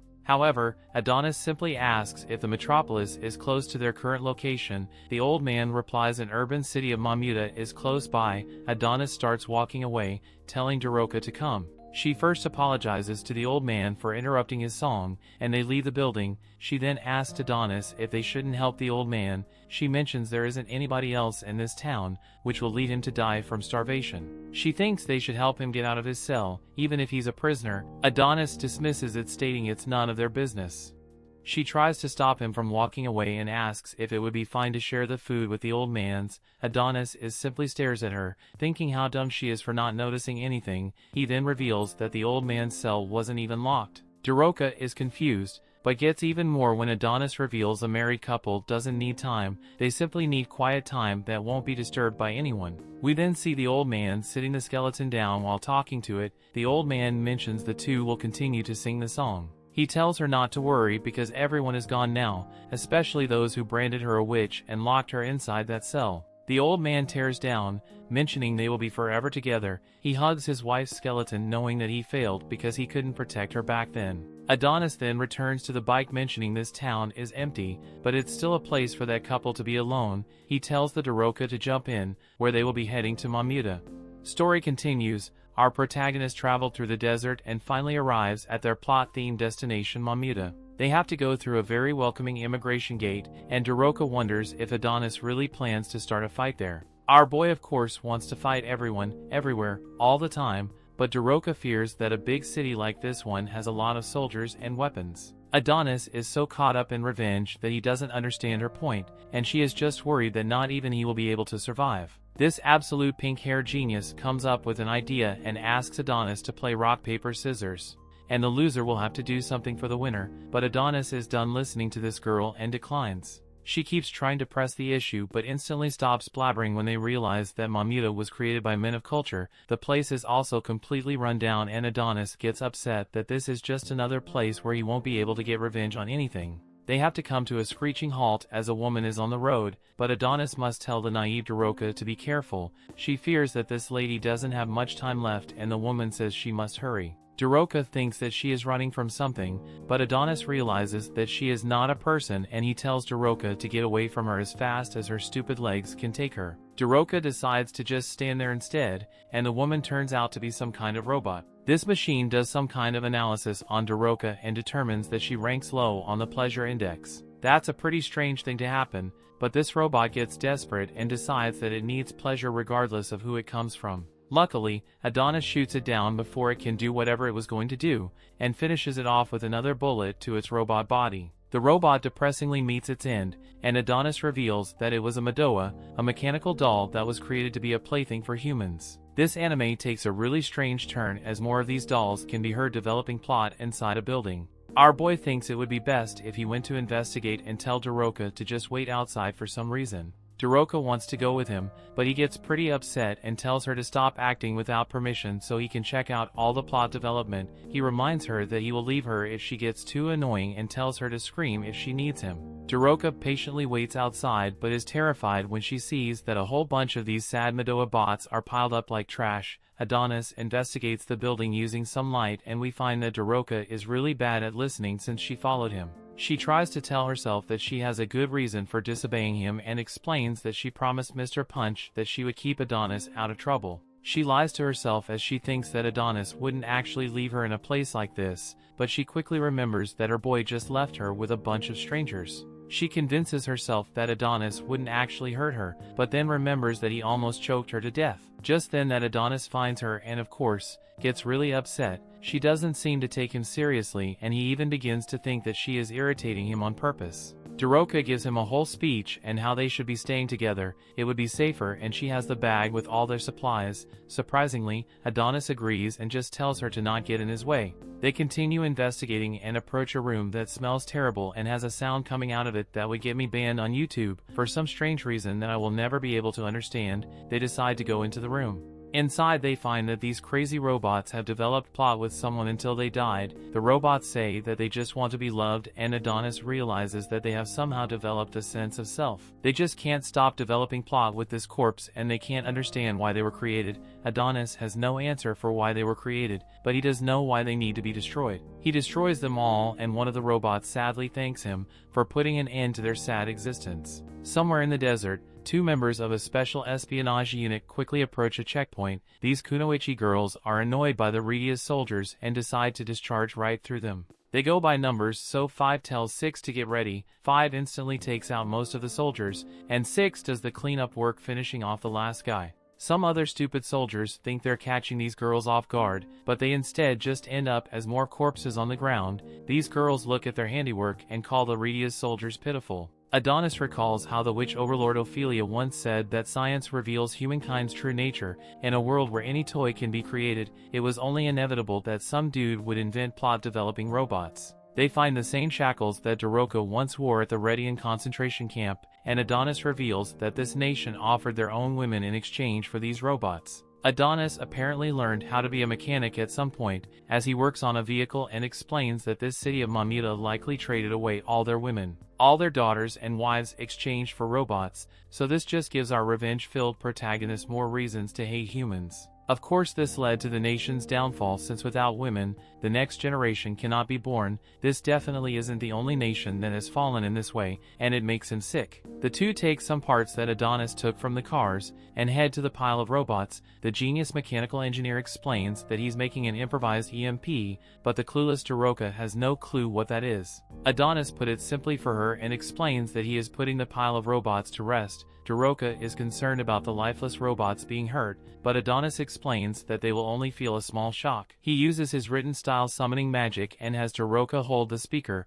Waves of the EMP cover the robots, and Daroka sees one of them thanking them. The dirty deed is done, and Daroka is glad that Adonis is there with her. Up above, we see that the two dangerous Kunoichi girls were watching them, and they realize that this guy is the man that is most wanted by the Redia Empire. He is the infamous witch's apprentice, but these chicks can't believe that he's just a teenager. 6 tells 5 not to underestimate this boy though, as he has given the Redia Empire considerable trouble. He slaughtered an unthinkable number of citizens and even annihilated the elite force that was sent after him. These two girls technically aren't allowed to deal with anything involving witches apparently. However, 6 points out that some emperor named Suzhur instructed them to capture anything that might help keep Redia in check. They hope that they will be rewarded if they succeed in their mission, and wonder if they could even live in the capital. 6 seems to have some kind of deep affection for the other number girl and explains that she will live anywhere as long as they are together. With that, they decide that it's time to confront the witch's apprentice. Number 6 and chucks number 5 to take Adonis while she eliminates the girl, but 5 reminds her that she is the older one and is in charge. However, we see that Shirasagi has been watching them like a creep and smiles like one too. Adonis and Daroka finish up saving the world from the plot developing robot takeover and prepare to leave. The number sisters who are going after them, however, are confronted by Shirasagi. They demand to know who he is, but the creep has no answer for them. To these girls, no answer means hostility, so they instantly attack. Back in Plot Town, we see that Daroka has made a grave for the Madoa, and tells them to rest in peace in robot heaven. Our boy Adonis isn't delusional like her though, and explains that offering condolences to them won't do any good. Creating graves and praying is simply a way for the living to cope, but doesn't do anything beyond that. Adonis jumps on this opportunity and explains that if she really wants to honor the Madoa, then she needs to do what he loves doing most. That is to get revenge on the entire human race with the mass extinction. That's just a little too extreme for her though, so they just agree to disagree. Daroka then prays to a tombstone that she made for the witches, so Adonis thinks this would be a good place for her to just stay forever.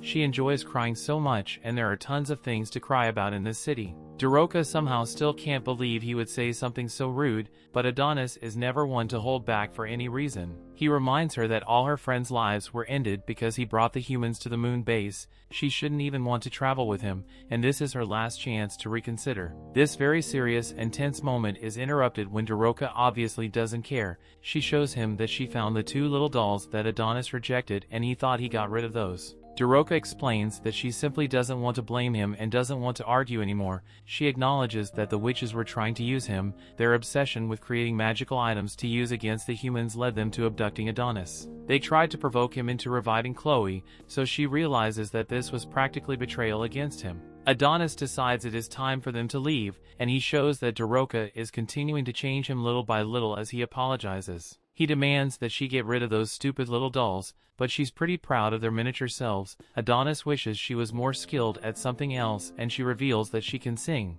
Adonis isn't much of a fan of her singing and just asked her not to do it while traveling. They are instantly shocked. However, as Shirasagi appears before them for the first time, he wants them to stop flirting so much as it's making him jealous. Adonis can instantly tell that he is an enemy, and can't believe that they have already found them so quickly. Adonis prepares for a fight, but Shirasagi shows just how dangerous he is as he absolutely destroys their motorcycle, and we see that he eliminated the number sisters. Shirasagi introduces himself as someone that has a pretty big deal in Redia, and reveals that he is there for their heads. Of course, Adonis doesn't have a single fearful bone in his body, and he is just glad that he finally found someone from Redia that he can kill. Story continues. We see that the intelligence agency was responsible for tracking down Adonis. Agency Chief Charmy welcomes Adonis back to the planet's surface, but explains that he underestimated humanity. They were able to find him because the coordinates of his unauthorized transfer were on their server. We then get a look at this crack team of intelligence agents as they call out several thieves and criminals all across the nation. Charmy doesn't want to have to work overtime, so she tells Shirasagi to make it quick. Adonis realizes that he made a huge mistake as he didn't think they would be able to find them so quickly. Of course he is curious about the 2 heads Shirasagi was carrying with them, but he doesn't even know who they were. All he knows is that the 2 girls got there before him, and he apparently wasn't the only one coming after Adonis. They were simply in his way, so he eliminated them. Daroka demands that he stop disrespecting them, but Shirasagi has no clue who she is either. Shirasagi doesn't like the way she is talking to him, so he threatens her. Adonis sort of comes to her rescue by pulling her hair and tossing her aside. He prepares to use his written style summoning magic, but Shirasagi instantly stops him. Adonis is very quick however and quickly pulls out his gun. Firing a couple shots proves to be useless as Shirasagi easily dodges them. Adonis keeps firing away but is completely unable to hit Shirasagi because of Shirasagi's insane reaction speed. Adonis determines that Shirasagi must be a cyborg. Our boy uses his magic in a pretty creative way as he fires a bullet and uses his gain spell to make it grow. Charmy can instantly tell how dangerous the attack is and warns Shirasagi not to try to stop it. Shirasagi couldn't be more calm as he tells her not to worry and he dodges it like Neo from the Matrix. This psycho goes to attack Adonis, so Daroka uses her love spell on him and Shirasagi stops. She threatens to stop his movements completely if he doesn't surrender, so the guy just stands there. Adonis wants to use this opportunity to get some information, so he instructs Daroka to ask him a whole bunch of questions about his abilities. Unfortunately, she doesn't get the chance to ask anything as this lunatic just starts laughing. He is delighted to see that Daroka used a love spell and says that it's no wonder she looks just like a certain person. Daroka has no clue what he's talking about and he reveals that it's the queen. A look back shows our glorious mustache-having emperor and forces us to relive the terrible moment when he took his own life because of the queen's love spell. Our pair has no clue how Shirasagi was able to move and this cycle rips off his shirt. This reveals that she already had a heart on his chest, meaning that he must already be under someone else's love spell. Shirasagi reveals that he has a ton of holes in his back and uses his ability called Hummingbird Release.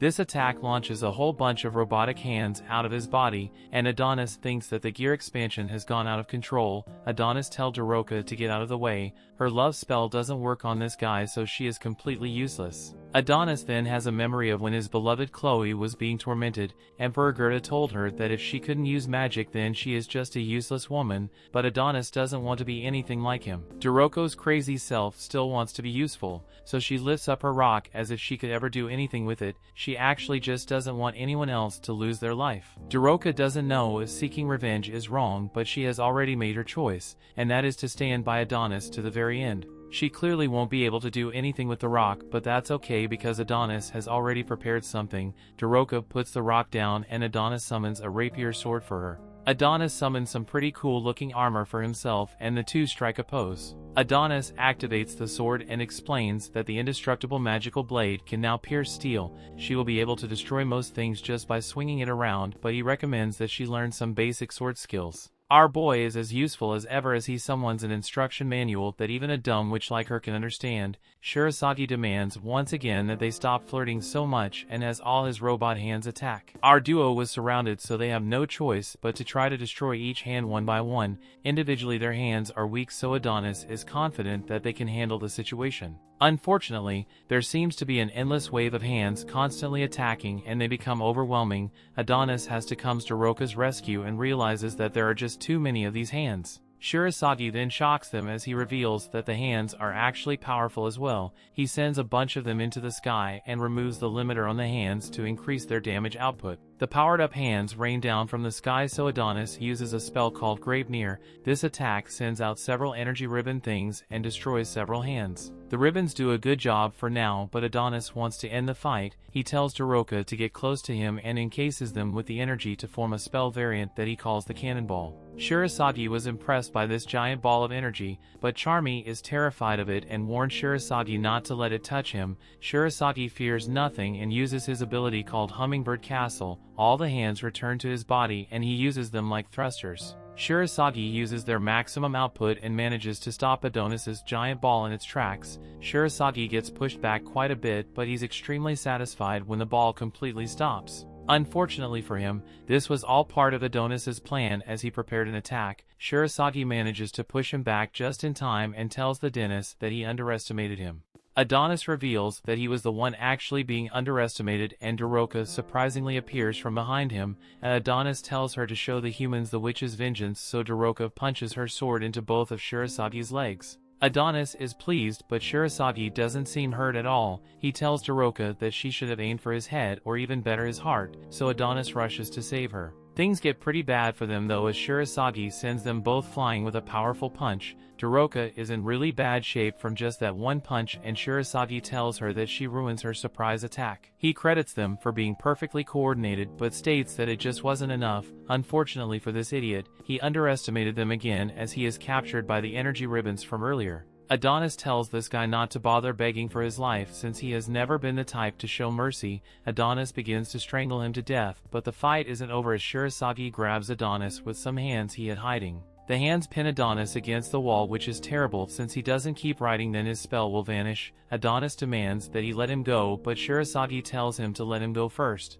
Daroka realizes how things are falling apart and reminds herself that she decided that she wouldn't let Adonis die. She tells herself to stop hesitating and prepares to finally do something useful. Shirasagi was preparing something, however, so Adonis tells her to watch her back and duck. Unfortunately, Daroka has the slowest reaction time in the entire universe, and one of Shirasagi's hands grabs onto her. Daroka is taking sky high, and Adonis hates how she always has to be saved. This motivates our boy to push harder, but Shirasagi reveals that he had more hands waiting as he pins Adonis to the ground. Adonis's pen is completely out of reach now, so Shirasagi was able to easily break free from the energy ribbons. Things could not be any worse now, as Adonis is pinned and Daroka is being useless as always, and Shirasagi was completely free. Adonis is then horrified when he realizes what Shirasagi's planning to do. Shirasagi signals to his robot hands that he wants fingers to be shoved into Daroka's eyes. The hands prepared for the terrifying attack, so Adonis tried to tell him to stop. Daroka knows what's coming, and with no way out, she thanks Adonis for everything. There will be no way for her to recover from such an attack, so she thanks Adonis once more for staying by her side this entire time. A flashback shows all the time they spent together throughout this entire journey. Daroka has only one wish now, and that is that they could have seen more sights together. Shirasagi couldn't care any less and tells her that this will be the last time she will ever see anything. Adonis struggles, but there is no hope of breaking free. Daroka looks at him one last time, and Adonis really tries to call out to her, but she can't even hear anything at this point. Daroka can only cry now, and the robots pierce right through her eyes. Story continues. Daroka screams in agony from all the terrible eye poking, and Adonis can only watch in terror. Rage fills his entire body, and he is reminded of how Chloe was brutally murdered. Shirasagi is a seriously evil dude and wonders if Adonis is having deja vu. Adonis gets even more enraged and tells Shirasagi to stop messing with him. He dispels his armor, allowing him to break free for a moment, and Shirasagi releases Daroka, taking her eyes with him. Adonis rushes to her side, but sadly Daroka has no eyeballs to see him with. She's bleeding way too much, and she won't last very long if it continues. Daroka might have lost her mind along with her eyes as she tries to tell Adonis that she is okay. Adonis desperately tries to think of a way to stop the bleeding, but Daroka just tells him to run and she will catch up to him later. Knowing that there is no chance she will be able to catch up to him because she can't even see anymore, Adonis tells her to shut up. Just then Shirasagi interrupts so he could continue showing how evil he is as he shows that he has Daroka's eyeballs. This guy laughs like a psychopath, but Adonis isn't in the mood to deal with this clown. He demands that Shirasagi give them back, but Shirasagi starts playing with them instead. This lunatic wants Adonis to laugh with him, but he gets upset when Adonis refuses. Shirasagi crushes her eyeballs and tells Adonis to come at him so he can play with his balls too. This really sets Adonis off, so he goes right at the psychopath. Adonis brings out his quill, but Shirasagi manages to knock it away. Adonis shows off some of his hand-to-hand combat skills as he bashes Shirasagi into a wall. Adonis wonders if he is still the same as before and questions if anything has really changed. He retrieves his quill to protect Daroka, but Shirasagi already sending his robot hands. Adonis reminds himself that he is the apprentice of a great witch and uses a spell that sends the hands right back as Shirasagi. Of course you'll easily gets away, but he realizes that his prey have disappeared. In a building, Adonis realizes that what he's about to do will be extremely crude, but there is no other choice. He tells Doroka that it will be painful, so she will have to be strong. Doroka has no clue what he's about to do, but she trusts him with her life. Adonis must stop the bleeding, so he uses the jets from one of the hands to burn her eyes shut. The extremely painful process is soon over and Doroka both thanks and apologizes to Adonis. Doroka falls deeper into despair as she imagines what life would have been like if they lived ordinary and boring lives. They could have went to school together and enjoyed normal moments. She wonders where things went wrong and Adonis panics when he thinks she died. Luckily she is still breathing. Her words, however, have triggered Adonis. Chloe used to say the same thing about living normal lives, so Adonis realizes that he couldn't protect the single woman. Adonis is not okay with this and he prepares his quill. Outside, Shirasagi searches for his prey but is shocked when Adonis summoned his giant. Shirasagi becomes excited and he is told that it's the same giant that Adonis used to attack the capital. It is capable of doing massive damage, so Shirasagi must do his best to avoid getting hit. Adonis angrily tells Shirasagi to call his precious queen there so he can make her blind as payback. Of course this upsets Shirasagi as he would never let his queen end up like Doroka.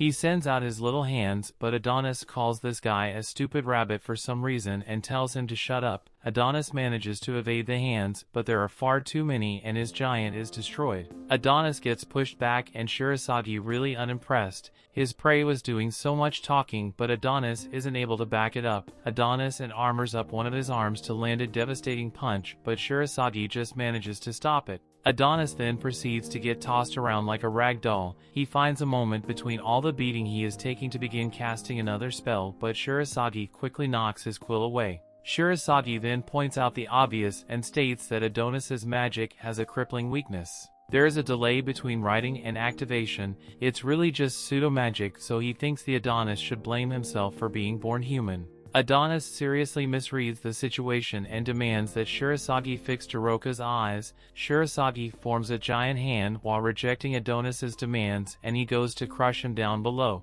Doroka plays some Marco Polo with Adonis, but she gets no response from him. She realizes that she has no chance of finding him and begins to lose hope. Just then she hears Adonis's voice calling out to her, but it just ends up being Shirasagi. He has done some serious damage to our boy, so Adonis tried to tell Doroka to run away. Shirasagi tosses him aside and Adonis, pierced by a metal rod. Shirasagi piles on some more pain by beating him down with his robot hands and Doroka wonders what is going on. She quickly realizes from all the screaming that Adonis is being hurt, so she begs Shirasagi to stop. Shirasagi just turned his attention to her and makes her quiet down. Shirasagi explains that she has the same voice as his queen and it really pisses him off. Shirasagi reveals that he met the queen by sheer chance, but he instantly became a slave to love. He felt a joy that he wanted to proclaim to the world. He wonders if Doroka knows what that feels like, but ultimately realizes that it doesn't matter what she thinks. Her destiny has arrived and the world doesn't need two of the same witch. He then strangely calls it a prank done by the ensemble verse. He states that Adonis's death has been predetermined, but Doroka has no clue what this lunatic is talking about. She tries to remind him that witches are the real enemy to humans and tells him to stop hurting Adonis. Doroka is aware of how Adonis destroyed the capital, but points out that that only happened because humans started hunting witches.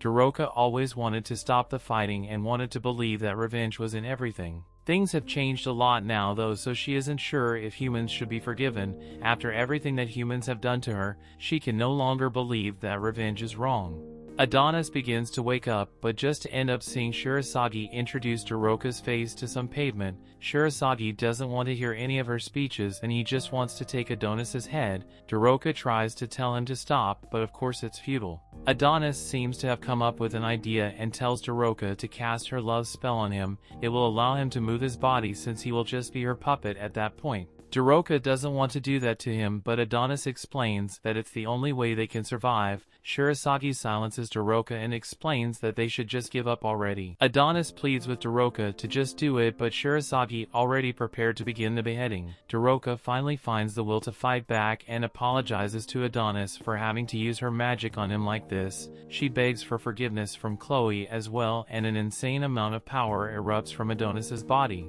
Shirasagi can't understand how Adonis could have so much power, but his shock doesn't last long. As Adonis nearly puts his fist into Shirasagi's skull, Shirasagi goes flying. A magic writing surrounds Adonis's body. A look into the past shows all the other witches bullied Daroka for her magic. It allows her to control humans, but the other witches couldn't understand why anyone would want to control humans. They all thought it was gross and told her to keep her magic away from them. She was also told not to tell the humans about her magic, since they didn't want the humans to think that they were all like her. We then see that Daroka has been a pushover her entire life, as she agreed and just apologized to them. Even the witch leader called her magic indecent, obscene, and impure. She said it was so vulgar that they didn't want others to know of its existence. This lady even used some of her final words to call Daroka stain on witch kind. This caused Daroka to desperately want to be a good witch. Luckily, Adonis snaps her back to reality. He now understands why she's always so desperate to be pure.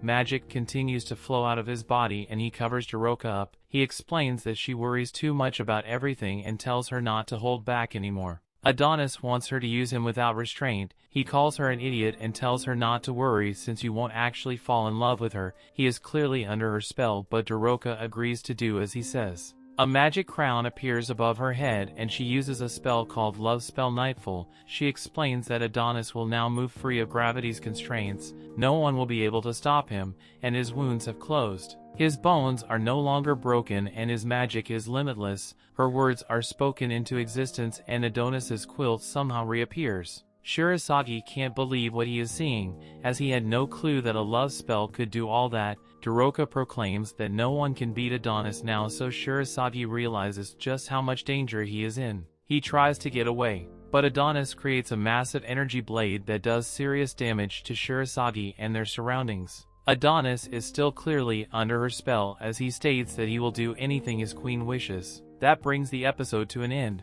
Thanks for watching. Want next part? Subscribe the channel and turn on notification bell.